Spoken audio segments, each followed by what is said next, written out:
Good afternoon, parents and guardians. Thank you for joining us today. This is the last workshop in our series, Parenting During a Pandemic. My name is Will Salfotu, and I'm a school counselor with the Family Resource Center here in the downtown central region. I am joined by my colleagues, school counselor Kim Yeremia and school psychologist Roxy Carboni. Today's webinar is titled Self-Care During COVID-19, where we focus on, you guessed it, you, and how you can take care of yourself through these stressful times. We are pleased and honored to partner with ChildNet Youth and Family Services for this webinar. Presenting to you today will be Julie Turvey from ChildNet. Mark your calendars for our next wellness workshop on January 12th, 2021, titled Understanding Anxiety in Children and Teens. We will have sign-up information coming out soon, so please let us know if you're interested in registering. Thank you all again for your time today, and please help me welcome our presenter today, Julie Turvey. Thank you so much, Will and Kim and Roxy. I really appreciate our partnership and everyone taking the time out to learn about these important mental health topics. I know that we're all under a lot of stress right now and a lot of changes with this current pandemic, and we wanted to be able to offer some support for all of you parents. So we know that the more support that you all get, then that support you can provide to your children. And I'm so thankful to be able to provide these parent workshops. So if you haven't been in our workshops before, my name is Julie Turvey, and I'm a licensed MFT, which is a marriage family therapist. And I was born and raised in Long Beach. I've been doing therapy in the Long Beach area for over 20 years. And I work for ChildNet Youth and Family Services in Long Beach. And I am our community services administrator. So thank you so much for this time. And I'm going to go ahead and share my screen. So we have that ready to go. Hopefully all of you can see that on the screen. So also I forgot to share that I have two children that are in their 20s. So as a therapist and doing therapy in the Long Beach area, I learned that the importance of taking care of ourselves. We all want to do important things in the world. We all want to make a difference, but we can't make that difference if we're not taking care of ourselves. So this is a little time for you to think about what are some ways that you can nurture yourself and support yourself so that you can continue to do that great work that you all do in the world. So we're going to skip this part of identifying yourself and making introductions since it is a webinar format. But the question is, identify one area that you feel stressed about. So I think it's important to identify where our needs are and think about what maybe gets us the most stressed currently. Is it finances? Is it relationships? Is it your current job? Is it maybe like a challenging life stressor, like a divorce or a death in the family? Maybe there's medical issues happening that you aren't sure what the outcome is going to be. And just name what that is. We're not making it more stressful by naming it. We're actually helping to identify what areas that we might need to get that extra support for. So think about one area that you might feel stressed about currently. I know we all have different areas. Try to choose one that's the most stressful for you right now. We have in the chat box some people answering balancing time between family, work, your kids. Yes. Someone else shared about finances. Yes, that's always, we know the holidays are coming up, right? We have Christmas is coming up. We just finished, today's December 1st, so happy December. We just finished Thanksgiving, and now I know I'm already feeling the stress of, oh, I got to get that holiday decorating going. I haven't started Christmas shopping. That's on top of a lot of other stressors, health stressors, and different things that are happening in my family currently. So I think it's okay to identify what those areas are and to acknowledge those and give that a little bit of space and compassion and empathy for what currently is going on. And the next slide is about that self-care is not selfish. I know sometimes we feel like when we take that extra time to do something for ourselves, maybe it's, I'm going to go take a bath, even though there's dishes waiting for me in the sink, or I need to go take a walk, even though I need to start dinner soon. There's so many ways that we are pulled in a lot of different directions. And often when we do take the time to take care of ourselves, at least for me, I feel kind of guilty. And I never regret it after. I'm always so glad I did it because I noticed that I'm more relaxed and my mood is a lot more improved. But it doesn't take away the fact that sometimes we still feel a little guilty about doing that. I'm getting better about it, but I know it's something that I'm always working on. So I just want to remind all of you that self-care is not selfish. And the reason that we do self-care is so that we can continue to make a difference in the world, that we can continue to be that healthy and happy parent, that healthy and happy partner or spouse, or maybe whatever career choice you have. It is not selfish to take that time to take care of yourself. And if anything, our children want us to be healthy and happy. They want to look to us as those role models of, how do I survive in this world? You know, this world is going to bring a lot of challenges, and you know, how do we navigate these really tough things that are happening? And I know with the pandemic, you know, if we can somehow possibly reframe this a little bit, that yes, this pandemic is hard. This pandemic can feel scary.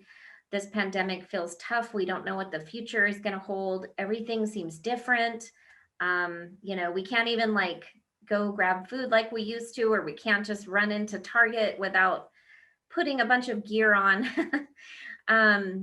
But, you know, the way that we navigate all of these stressors and new challenges that are coming up, our children are watching. And not to put more pressure, because I know we all have a lot of pressure and guilt that is put on us as parents, but I wanted to reframe it a little bit in that this is actually an opportunity for you to show your children how to handle when adversity comes up. Because adversity inevitably will happen to all of us, sometimes more than others, sometimes, you know, in different ways. But if we can try to think of this time as an opportunity to show our children how to navigate something really challenging, you know, that can sometimes just help us reframe it a little bit. I know that I wish we could control all of this. I wish we could take away the pandemic. I wish we could take away the challenges of distance learning and all the unknowns right now, but unfortunately we can't. And as a therapist, often with clients that I've worked with, I would love to take away all of the things that are making them sad. I would love to take away all the things that are really hard for them. And I can't do that, but what I can do is help you learn how to navigate all of that emotionally and how to empower you to take care of yourself. So we're going to learn some of those strategies today. And I just want to say that all of these ideas are completely free. You don't have to have a lot of money to do these. I know sometimes we think of self-care as like, oh, going to the spa or getting manicures, or, you know, sometimes it is that, but all these things that we're talking about today are totally free. Someone just shared in the chat box. Thank you for that reminder. I feel guilty sometimes. So true. Yes. Right? I know you're like, oh, I shouldn't go on the walk. I have dishes to do, or whatever it is. Yes, the dishes will get done, but it's important that you are feeling good so that you can take care of all of those tasks. So I want you to, if possible, put yourself in charge of your self-care.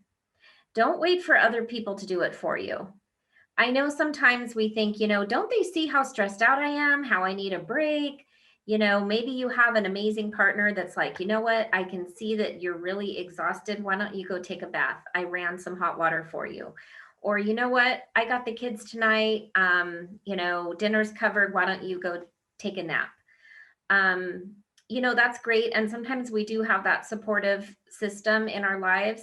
but often we don't. And I think it is important to be able to identify, what do I need? And how can I ask for that in a way that is kind and respectful, yet also firm? And that might look like, I'm going to go take a half-hour walk and I need you to help with the kids right now. Would that be okay for you? I'm really excited to have some quiet time and to come back refreshed. And of course, we want to ask for what we need calmly and kindly, not in a demanding tone, but often I see parents and moms, especially, sometimes we start to get resentful because, we're putting everyone else first and we're not taking care of ourselves. And yet, I want to kind of put it back on us that we have to manage that for ourselves. No one else knows what you're going through emotionally or physically. And so it's important that we learn to identify that for ourselves and also to ask for what we need. So I'm officially putting you in charge of your self-care. Okay. Hopefully you guys can do that. I think you can. And just want to remind everybody that you actually set the tone for the mood in your home. I know you might feel like, oh, that is so not true. I wake up in a decent mood and within 10 minutes, my kids are driving me nuts. I know that feeling, but I want to reframe that a little bit for you, that you actually have a lot more power than you might think. Your mood and your energy do directly impact others around you. So if you are calm, if you are peaceful, if you are joyful, that will definitely be felt by everyone around you. And so our job is to try to help navigate the stressors so that we can try to be that calm center for our family, for our loved ones, for our children. I know it's never possible 100% of the time, but we can always try to create that for ourselves. Sometimes we just let everything happen as it does, and yet we forget how much power that we actually have. So we can't control everyone around us. That would be nice if we could, but we can't. We can't control when people do things we don't like. We can't control, a lot of things, but we can control our reactions and what we choose to get stressed about. So just remember that you have a lot more power in your home than you might think. Checking the chat box real quick. Someone shared, how do you find time for self-care with little ones? I have 3 kids under 6 years old. I have no help or time for myself. Yes. So yeah, it's challenging when you have a lot of young children. First, I just want to say, good for you. And you are in a unique time of your life where, especially when your kids are young, that you don't get a lot of alone time. So I guess I would suggest, see if there's any support system out there. Would there be another, maybe another parent, if there's another single parent that you could help with watching the kids? Or if your children are old enough, you could take a little 5 or 10 minute bath and just know that they'll be okay for those couple minutes. It might be little short sets of time, but I encourage you, if you can, just try to take a couple deep breaths, try to do a few things as you can within reason. So, but thank you for bringing that up. Yeah, that's not easy when you have a lot of young kids at home. So, and we're going to go through some more ideas. All right. So the first strategy here is mindfulness. Mindfulness, I don't know if you guys have heard of this term. It's actually kind of popular right now in psychology. Or it's been popular for a long time, but it's coming more to the surface because it's a really great tool that any of us can use. So mindfulness is basically staying in this present moment. It's not 5 minutes from now, it's not tomorrow, it's not a month from now or a couple of years from now. It's actually staying in this exact moment and noticing how you feel and noticing that you're actually okay right now. Often our sadness or anger or anxiety is based on things that haven't happened yet. So, and generally we're more unhappy when we focus on the past and things that happened that we weren't happy about, which obviously we can't change or control anymore because it's already in the past. And then also the future. You know, we hear something, maybe even the pandemic, like, oh my gosh, what if I lose my job? You know, what if this happens? Or what if my family gets sick? Those are all normal worries and concerns, but that doesn't help us to stay calm and peaceful. So anytime we notice that our thoughts start to drift off, and sorry, I talk with my hands, as you can tell. Anytime we see that we're starting to kind of drift off into a lot of unhelpful thoughts, we can just gently redirect our mind and say, okay, what's happening right now? And a nice little tool to do this is to use your five senses. And when I say your five senses, is what is something right now that you smell? What is something that you see around you? Maybe I'm noticing I have a white printer next to me. I have a vase. I have a succulent plant. I have a cup that I actually can touch right now. So sometimes actually touching something, noticing how that feels for your body and for you can be really helpful just to bring you back to right now. It might also be, what can you hear? What can you taste? These are some other senses that can help bring you back. So just as an example, at work, maybe I'm having a really busy, stressful day. I might take a few moments of mindfulness just to notice. I'll look out the window and I'll think, wow, what is the color on that tree that I'm noticing? That's a beautiful yellow. Or that's a beautiful, car that I notice. Anything that stays you right now in the moment. And I know for myself, I love taking pictures because it helps me kind of just stay in that exact moment and not worry about the future. And so that's something that I like to do to kind of help me to just stay present and to notice what's happening right now. So hopefully you guys can use this technique.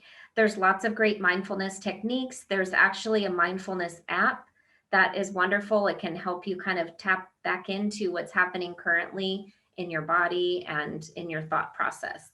So I believe the mindfulness app is free right now too. So you might want to check that one out. Another great tool is to take some deep breaths. Now, this sounds very simple and basic, but taking deep breaths is very powerful. So if you think about your breath, it's actually our most valuable tool. And I say that because when we pass away from this life, our breath is actually the very last thing that we give up. So, but often we take it for granted and we don't think about how it impacts what our mind is doing. And generally, when we're stressed, we take short, shallow breaths. We don't take those deep breaths that we really need. So anytime you're in a stressful situation, just pause for a minute, take a couple seconds, whatever it is can wait just a couple seconds, and just take some deep breaths. When you breathe deeply, your blood pressure actually reduces, your circulation improves, and your brain will make better decisions. And this is a tool, of course, we use in therapy as well. You know, often people do behaviors that they kind of regret later because they jumped into a situation without stopping to take a couple breaths. So just know that no matter what's coming your way, just try to take a few breaths. I know for myself, like if I'm in traffic and I'm running late and I can just tell my body's really reacting, taking those deep breaths can be really helpful. And I'll just tell myself, just take some deep breaths. Everything is okay. It's going to be all right. And you can see this picture here. Some people like meditation. You also can just take some time to kind of reflect, or if you have a spiritual practice that you really enjoy, taking that time to just give, kind of give your concerns to a higher power can really be a nice tool to not feel like everything is on your shoulders. You don't have to look like the girl in the picture either or light candles, but that can be a nice thing too. All right, so I know with all the challenges happening right now, a lot of people aren't quite sure how to manage their emotions. And again, none of us are perfect at this, but this is a nice tool for you to use to know that, first of all, your emotions are important. You deserve to be listened to and be heard, and just know that how you feel is important. Sometimes we can get, we feel like, oh, it doesn't really matter how I feel. It actually does. And it's important that we honor and recognize our emotions. So this is a nice tool here. It's called ROAR. The first step is recognize. So first you're going to recognize, what is the feeling that I have right now? Am I scared? Am I angry? Am I sad? Then you're going to observe it. Let's just say it's sadness. I observe that I feel sad right now. I'm not quite sure why. It's okay to feel sad. So we're going to observe without judgment. And that's really key, because sometimes we're like, well, I feel sad, but I shouldn't feel sad because blah, blah, blah, whatever. We want to kind of talk ourselves out of it. We can't really control what emotions come up for us. And there really is no wrong emotion. Generally, what happens with emotions is if it's something that feels painful or we feel like it might hurt us, we push it away because we don't really know how to let it flow through our bodies. And that's a bad thing, because when we push them away, then they're still there. So the key is to let them be, to acknowledge them, observe them without judgment. You're going to accept that feeling. So yes, I feel sad right now. And maybe you can identify why. Maybe something really hard is currently happening and you can identify that, and that's great. And then the ultimate goal is to, and you accept that about yourself, and then the ultimate goal is to release it at the end. So just know that emotions flow through. It's not a bad thing. And especially ones that are challenging, like anger, sadness, fear, those can be kind of challenging. And so that's when a lot of us shift to sometimes those unhealthy coping skills to numb the feelings. We're like, uh-oh, I'm feeling scared, or I'm feeling sad. I shouldn't feel this way. So let me try to numb it out with a substance or some other way. But the cool thing about our feelings is that you are safe, and your feelings can never actually hurt you. It's only our behaviors that can hurt us or someone else. So try to use this tool next time a challenging emotion comes up, and just know that it's okay. You're going to get through it. And again, this is in therapy. We help clients do this as well. We help them identify what the emotion is, and then we teach them the skills to learn to cope with those. And if you guys as parents can do this for your child, you are way ahead of the game. You're going to really be helping your children have those really great social, emotional skills that they need to be successful in life. So another great tool is to learn to say no. Sometimes we're stressed or we're frustrated because it's really hard for us to say no to things. And I know that we all have a lot of demands on our time. We may have a lot of people asking us for things. And I want to tell you that it is okay to say no, because whatever it is that your gift in the world is that you want to give, whether it's being an amazing parent, whether it's doing a great job at whatever, your passion is, we're not going to be able to do a great job at that if we're constantly saying yes to a lot of other things.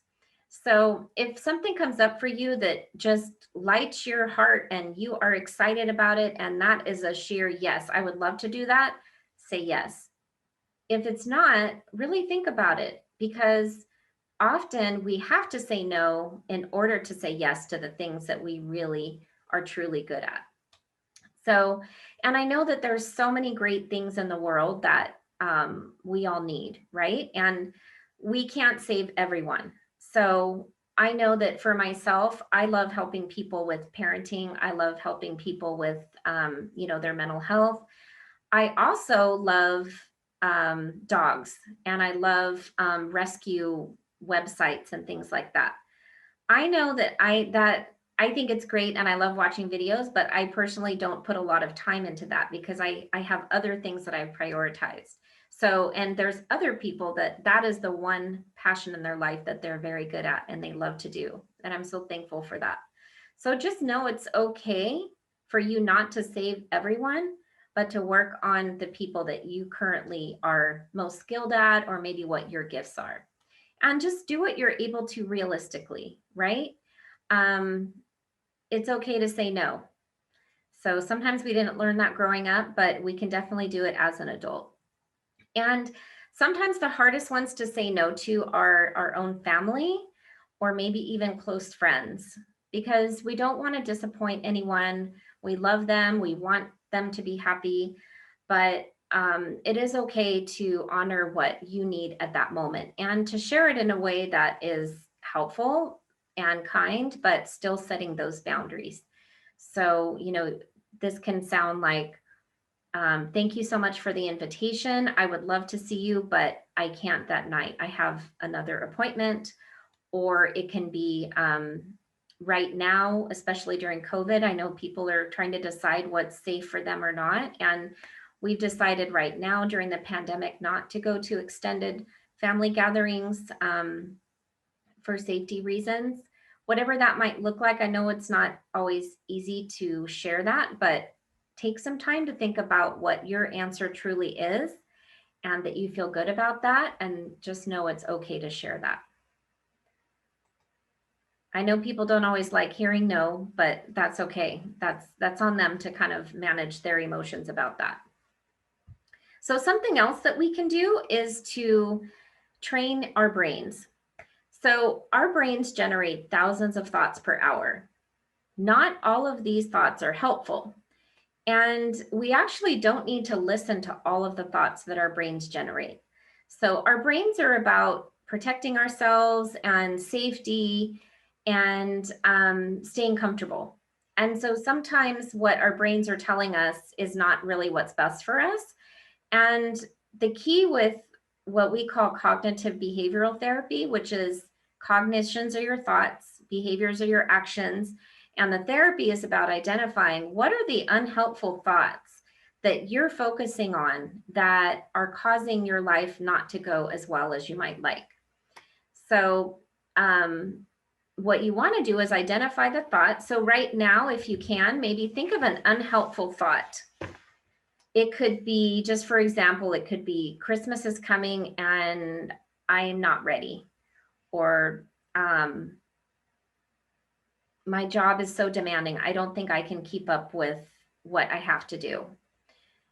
And if you can, then notice that thought. And again, don't judge yourself. It's okay. That's just your brain doing what it does. Try to identify a more helpful thought that would be better for you as far as your success. So it can be everything will be okay. It could be all is well. One of my favorite ones is life is good and getting even better. And sometimes when you say it, you feel like, no, it's not good. There's a pandemic, there's different stressors happening, whatever that might be. But the more that you say these helpful thoughts, it does help you to feel more confident and to feel like you can handle the stressors that are coming your way. And related to this is the next slide, which are called positive affirmations. So these are actually thoughts. Affirmations are just thoughts that are sentences that we can use to try to balance out those negative thoughts that our brains naturally produce. So some positive things that you can tell yourself, I can do this. You can recite it out loud with me right now if you want. They're right here on the screen. I can do this. Life is good and getting better every day. Everything is possible, one task at a time. Today is an opportunity to take care of myself, and I am great just the way I am.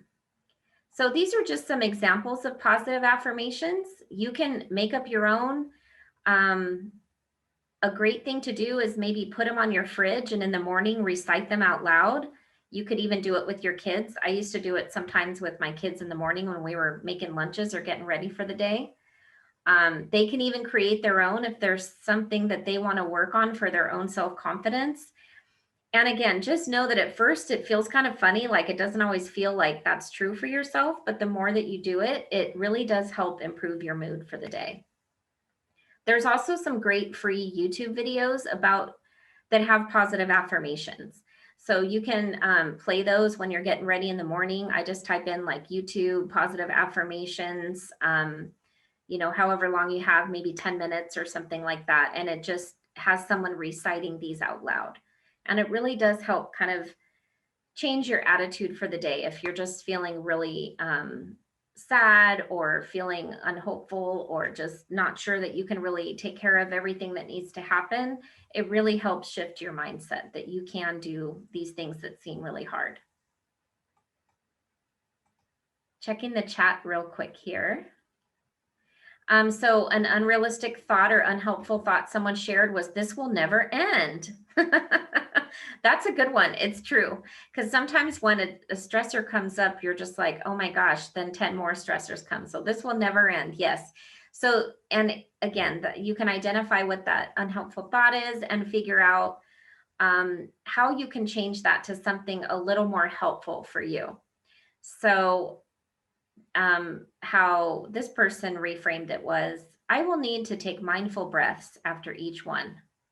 Hopefully that will help release stress a little faster, right? So I can tackle one task at a time and take a mindful breath after each one. I like that. Yeah, great job reframing that unhelpful thought. So another great tool is to think about different ways we can kind of calm our senses.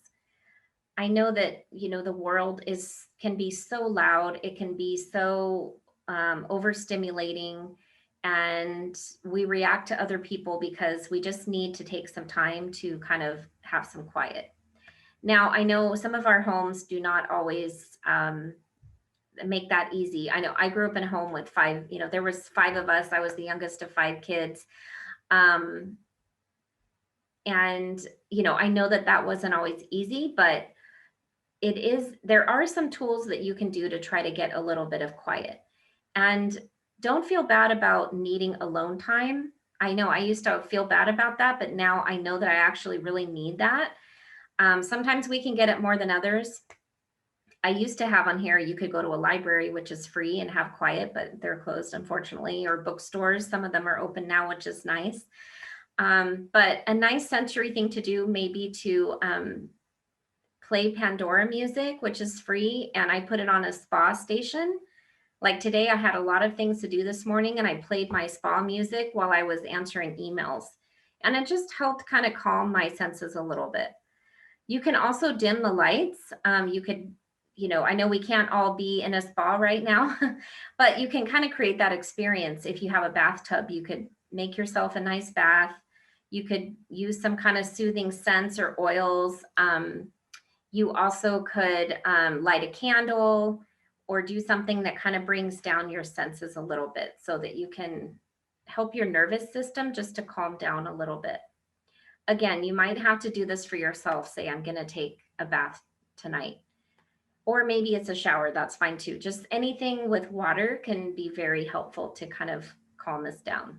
Now, this picture looks beautiful. I don't know where this is at. I would love to go there, but just an idea of like something very peaceful and an image to look at. Checking the chat real quick. Someone else shared, yes, music definitely supports my mood and uplifts my mood. Yes. And there's a whole line of, we have music therapy as a whole field. We can, you know, come in and there's lots of ways to help your mood just through music, right? So you can, you know, when you're cleaning, play certain music that uplifts you, or if you're going through a breakup, you can play sad music. I mean, there's so many ways music is wonderful to help create whatever kind of mood that you want to set. So hopefully you guys are doing some things like that to help when you're feeling stressed. Another great tool is actually to smile. Smiling actually, it just in and of itself improves our mood. So when we smile, our facial muscles tell our brain what to feel, and it tells our brain to feel happy. And I'm not saying pretend if you're sad, you're not sad, but smiling really does improve our mood. And there's been lots of research on this, and I might have shared this story with you before if you're in one of my other parent workshops, but I remember when I read this research, it made me think of, I said, oh my gosh, this is so true. And it made me think of a time when I was in college and I was a waitress at a restaurant and I had to work on a Saturday night. And I had gone through a breakup the night before with someone that I'd been with like for a couple of years, and I was just sad and didn't want to go into work, and you know, but I did go to work, and I went up to every table and smiled because no one wants a depressed waitress. And I noticed by the end of the night that I felt a lot better. And nothing really had changed in my life. I mean, yes, I had showed up for work, and I had smiled at the tables and served them and tried to make their night better. But, you know, that stressor was still there where I had gone through something challenging, and yet my mood was a lot better. So sometimes just that smiling and showing up can really help us to feel better. So hopefully give a smile to someone today. Another great tool is gratitude. Now, I know this sounds kind of simple, and people have heard of gratitude journals. We've heard of a lot of ways like, oh, we should be grateful. Yes. But this really is powerful. And one way to focus on gratitude is to get rid of these if only statements in your life. If only I had a better job. If only I had a better car, I would be happy. There can be a million ways we fill that in. If only my husband was more helpful around the house, I would be happy. If only I got to take a vacation, I'd be happy. Yes, there's lots of dreams and goals and ways that we want our lives to improve, and there's nothing wrong with that. It's great to set goals and to speak up about what we need. But if we're always thinking about how our life should be different or how our life should be better, we actually don't enjoy the present moment. And there is always something to be grateful for right now. So I can think of a couple things in case you can't think of any, but maybe if you can think of one thing right now that you're grateful for. Right now, I'm grateful that I live in Southern California and our weather is in the 70s today. I'm grateful that I have clean water. I'm grateful that I have shoes. Some people in the world do not have a pair of shoes. And there's just so much that we can be grateful for. And I know when we shift our perspective to that gratitude, it actually does improve our mood and also reduce our stress levels. So anytime you're feeling stressed or angry or frustrated, try to think of something that you are grateful for that really will help you to be happier and to spread that joy around you. And sometimes we're in a bad mood because we haven't done anything that brings us joy. Sometimes we're doing all the things that bring everyone else joy, but the things that we actually love, we're not scheduling in our calendar. So try to schedule in your calendar. Not, you know, I know we schedule meetings, we schedule doctor appointments, we schedule lots of things, but do we actually schedule something that makes us happy? Whether it's art, whether it's gardening, whether it's sports, cooking, music. Some people like reading. What makes you unique? What gives you joy? What replenishes you? Think about something that you like to do for fun, where you just lose track of time and you're not thinking about your problems, you're just in the moment. Could be crafts. I know the holidays are coming up. Some people like doing that. So doesn't mean we need, you know, unfortunately, we don't always get to do those things all day long, but definitely try to schedule some of that into your life if you're not already. And also getting out there in nature is really important to kind of help change our mood. So if you're not getting out and doing that, then that can be really helpful. Checking the chat. Some people shared, I'm grateful for the roof over my head, food in my belly, breath in my lungs. So simple, but true, right? We take that for granted, don't we? We forget that some people don't even have a roof over their head. And it is good to shift to that gratitude. And yes, we have, someone else shared, we have to schedule it or it won't happen. My friends and I always talk about doing things, but until we schedule it, it won't happen, right? It's so true. We go, oh, I should do that or do this, but until we schedule it. So if you can, I know what I've been trying to do lately is I was keeping it really general before. I was, you know, kind of like, okay, I'll walk in the morning before work or I'll walk after work, but never put a time frame to it. And then a lot of other things would distract me in the morning that had to get done instead of actually setting a time. So for me, it helped to set a time to do certain things that I knew were helpful for helping me manage my stress. And I want you guys to think about the people that are in your life. Who do you spend the most time with? And do these people support your goals and your dreams? If possible, we want to surround ourselves with supportive people. I know sometimes we can't always choose who's in our life, our family, we don't always get to choose, but especially as we get older and now you as parents, since you are adults, you can start to identify, are these relationships helpful and are they not? And if so, you can start to make some small changes to try to be around people that do support you, that do help you with any goals that you have, and you also do that for them. So, sometimes we're stressed because we've allowed a lot of people in our life that are really draining, and we're not setting those boundaries that we need to. Like I said earlier, kind of saying no when we need to. So don't beat yourself up if obviously not everybody in your life may be supportive, and we may have conflict, and that can be normal, but really think about the choices that you make with your friends and the people that you spend time with. I heard a quote, I forgot who it's originally from, but they said that we are the summary of the 5 people that we spend the most time with, or we are the creation of the 5 people we spend the most time with. So who you do choose to spend your time with really does influence what your life is like. Checking the chat. I spend time with my best friends. We all uplift each other. That's awesome. It's tough now that we don't get to see each other, but we still Zoom a lot. Great. I love it. Yeah, because friends can get us through some really hard times in life, right? And then someone else shared, how do you deal with living with unsupportive people?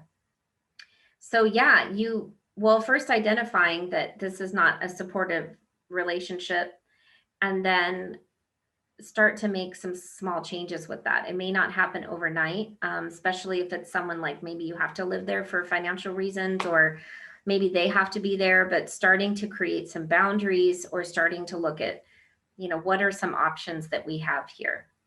I never want people to feel trapped. I want them to feel like there is always a way to make a choice. Again, not that it can always happen overnight, but to start thinking about who are the people that I want in my life. And then there's times that I added in here, reaching out for that extra support or guidance, counseling if needed. Of course, as a therapist, I really believe in therapy. It's like 1 hour of the week that there's someone there just to tend to your emotional needs. And I think we all need it at times. I'm a licensed MFT, and I've gone to therapy when I need it. If I'm going through something really challenging or new, or I just need that extra support, maybe I've gone through something in my life that is very stressful, or I just need some help navigating. So I encourage you to reach out for that support, and especially during the pandemic, if you need that extra support, please reach out. It takes a lot of courage to ask for help, but that's always the first step to feeling better. Once we actually ask and we let others help us, we can start to feel better. And we also will feel like, most of the time you'll feel like, oh, now it totally makes sense why I was reacting the way I did. It helps you to kind of develop those coping skills too with what's currently happening in your life. So what is one technique you heard today that you would like to include in your life? So we reviewed a lot of different techniques. We had about 10 techniques here that we reviewed, but I want you to think about, we want to create small manageable steps, right? Nothing in our life changes overnight, but when we start making small manageable steps, then we can start to make those changes. One of our participants shared in the chat, setting up a calm setting for myself, candles, maybe a nice smell. Yes, candles actually can really help your mood quite a bit. It can set that nice tone. smiling. Thank you. It's nice seeing what is a technique everyone would find most helpful. I know all of us are different. Some of these you might already be doing, some you might just want to do more often. And so another participant shared spending more time in nature. Yes, nature is so soothing, right? And most of the time it's free. You can, walk somewhere where there's trees, hopefully. I know for some of us not as easy as others, but hopefully you can. Being grateful, yes. Being grateful really can shift our mood. So hopefully you can incorporate some of those, and just wanted to share at the end here, there's lots of great supports out there during these challenging times. I work for ChildNet. We provide free mental health services for children ages 0 to 18. They do need to have Medi-Cal insurance. So, and here's the phone number to call if you would like to refer a child. We do help children with anxiety, depression, trauma, ADHD, and other mental health issues. The number here is 562-490-7600. And we are, our intake department is there Monday through Friday, 9 to 5. And we are providing therapy through Zoom telehealth, and then some in person as well. There also is a California parent helpline that has been set up right now, which is really great. You can text or call this number, and if you're just feeling like you're not who to call, you're not sure who to call, it's after hours, or you don't have a support system, the phone number here is 1-855-4A-PARENT, the number 4, letter A, and parent. And this is in California. And the website here is caparentyouthhelpline.org. Thank you so much for your time today. I hope that you all do a little something to take care of yourself. Thank you for all the great work you're doing for your children and in the jobs in the community. And if there's any first responders listening to this, thank you so much for putting yourself out there for everyone's safety. We really appreciate that. One of the participants, just checking the chat, they asked, how do you know when you need counseling or professional help? I try to reach out to my family and friends, but I'm still struggling. Okay, so